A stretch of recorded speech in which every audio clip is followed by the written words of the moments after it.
The 1946 Lincoln penny is part of the famous Wheat Penny series, which ran from 1909 to 1958. These coins are instantly recognizable by the two wheat ears on the reverse side, framing the words 1 cent and United States of America. It was designed by Victor David Brenner, and it features a portrait of Abraham Lincoln on the obverse, making it the first U.S. coin to feature a real person from American history.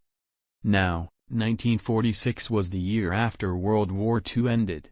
America was adjusting back to civilian life, and the mint resumed regular coin production after the temporary changes made during the war. During World War II, in 1943, pennies were made of zinc-coated steel to save copper for military use. But by 1946, copper was back, and the pennies were again being struck in the familiar bronze alloy, 95% copper and 5% tin and zinc. This alone gives the coin some intrinsic appeal, especially to collectors who focus on post-war numismatics. Over 991 million 1946 Lincoln cents were minted in Philadelphia, which carry no mint mark, and over 315 million were minted in Denver with a D mint mark. An additional 198 million came from the San Francisco Mint, marked with an S. That's over 1.5 billion pennies in total. So yes, the 1946 Wheat Penny is not rare in terms of how many were produced. But what makes it valuable isn't how many were made, it's how many have survived in pristine condition or have unique errors, varieties, or special eye appeal. Condition is the first and most obvious factor when it comes to value. Most circulated 1946 pennies are only worth a few cents. But if the coin is uncirculated and still has its original red color and mint luster, it can be worth several dollars, or much more if it reaches high mint stage grades. Coins graded MS-65 red or higher are where values start to jump significantly. A 1946 Lincoln penny graded MS-67 red by PCGS recently sold for $264 on eBay. One in MS-67 plus red with no noticeable marks and perfect luster fetched $425 at a major auction. Color is critical for these coins. Collectors categorize copper coins as red, red-brown, or brown depending on how much of the original mint color remains. A red coin, especially from 1946, is more desirable and valuable than a red-brown or full brown example.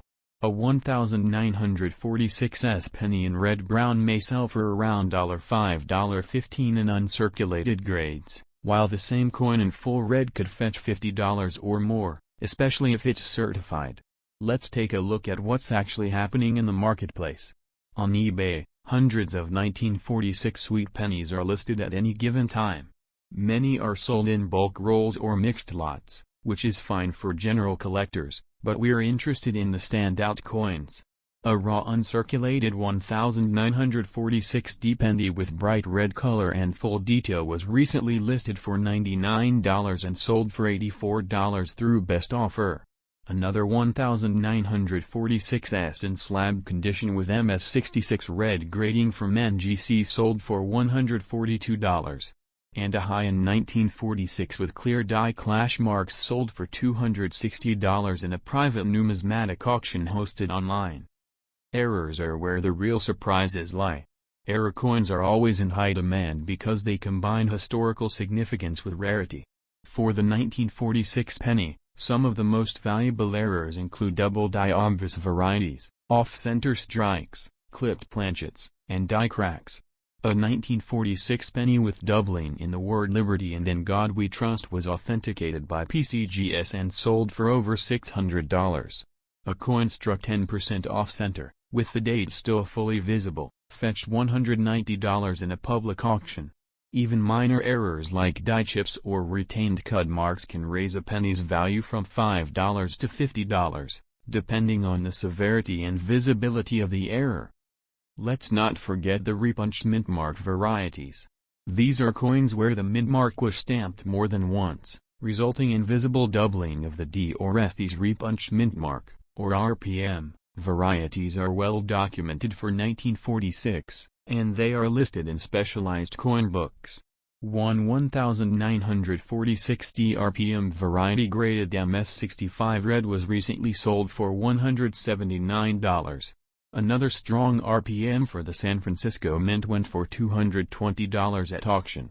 These might be subtle to the naked eye, but collectors who use magnifiers or coin loops can spot the differences.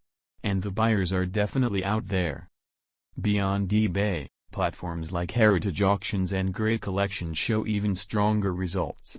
A 1946 Lincoln Cent graded MS68 red by PCGS sold at Heritage for over $1,200. That coin was visually flawless, with deep luster, sharp strike, and full red color, exactly what collectors compete for. On Great Collections, a 1946 penny with strong luster and minor toning in MS67 red sold for $635. These are real numbers from real auctions. It proves that this penny, when preserved well or found with the right mint error, can be a highly valuable collectible. There are also niche markets where these coins are sold, such as Facebook coin groups, Reddit collector threads, and Etsy stores. While prices on these platforms can vary, the interest is real. Some sellers list individual 1946 coins with visible doubling, weak strikes, or full red color for $20, $100. Many of these coins are bought and resold for a profit. If you've got a 1946 sweet penny, especially one in uncirculated condition, you're holding something the market is actively buying.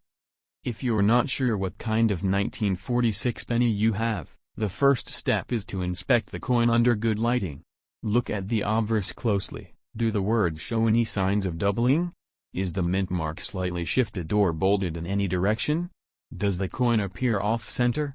Is there a noticeable clip or a strange lump on the rim? Use a magnifier if you have one. Weighing the coin is another useful step. A standard 1946 penny should weigh 3.11 grams. If it's significantly lighter, it might have been struck on a thin or foreign planchet. Anything strange about the weight or appearance could be a clue to extra value. If your coin appears clean, well struck, and original in color, especially red or red-brown, it could be worth grading.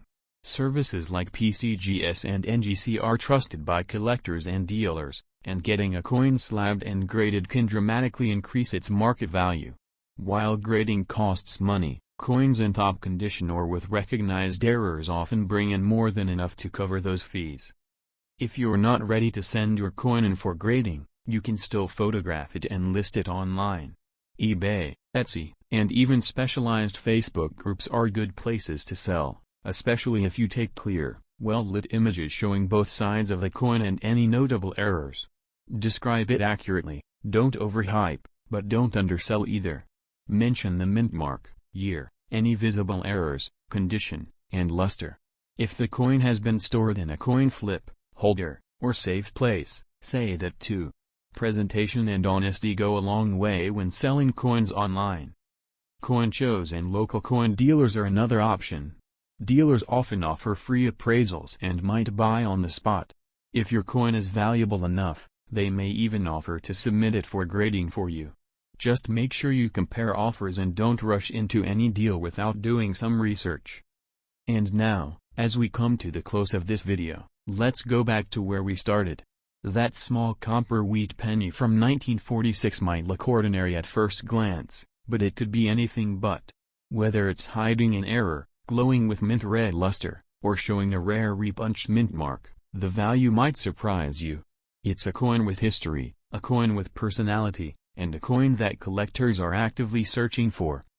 If you have a 1946 Lincoln wheat penny, drop a comment below with the details. Does it have a mint mark? Is it red, brown, or red-brown? Do you see any doubling or other unusual features? I'll reply with the estimated market price and give you a clear path on how and where to sell it for maximum value. That 1-cent piece might be holding more than just history. It might just be the coin that turns the tables for you.